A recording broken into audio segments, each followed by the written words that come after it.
La BGFI Bank a inauguré 2 nouvelles agences à Yaoundé et à Bonabéry au Cameroun. À travers cette extension, la banque souhaite asseoir ses performances au Cameroun, passant à 15 son nombre de délégations.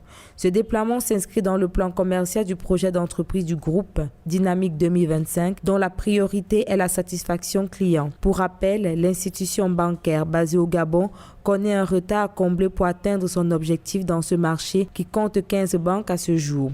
Et au regard de ses performances actuelles, les plus grands efforts sont attendus, notamment dans le segment banque commerciale.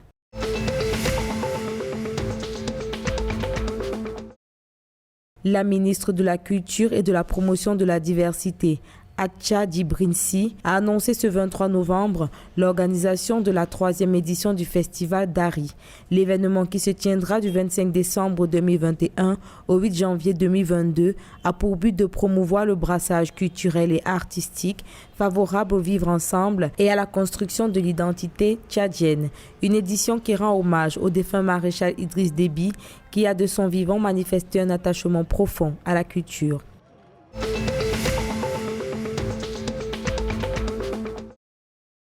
Après Douala Bangui, le gouvernement centrafricain entreprend des négociations avec le Cameroun pour une nouvelle voie de passage Bangui-Ngaoundéré.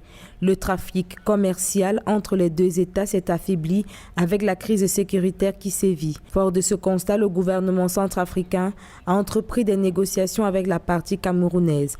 L'objectif, élargir son champ d'action, diversifier et augmenter les marchandises en transit. Pour rappel, plus de 80% de l'import-export de la Centrafrique passe par le Cameroun.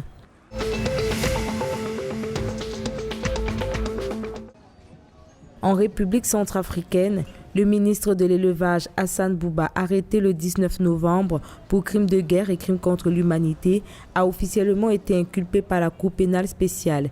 Il encourt la prison à perpétuité pour tous les chefs d'accusation.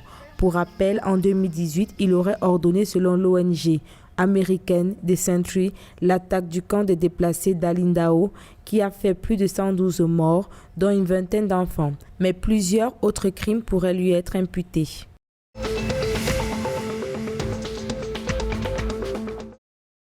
La Zambie et la République démocratique du Congo sont déterminées à résoudre leurs différends frontaliers au niveau de la province du Tanganyika. En effet, le président congolais Félix Tshisekedi, à l'issue de l'échange avec son homologue zambien Hakainde Hichilema, a laissé entendre qu'il sera incessamment lancé sur les lieux à une date à convenir les travaux de la commission mixte réunissant les experts des deux pays au fin de booster la quête d'une solution durable à ce différend frontalier. Pour rappel, les présidents Félix Tshisekedi et Hakainde Hichilema ont réaffirmé la nécessité de mise en commun des énergies et des moyens pour la construction des infrastructures, des ponts, des routes pour le bien des peuples congolais et zambiens.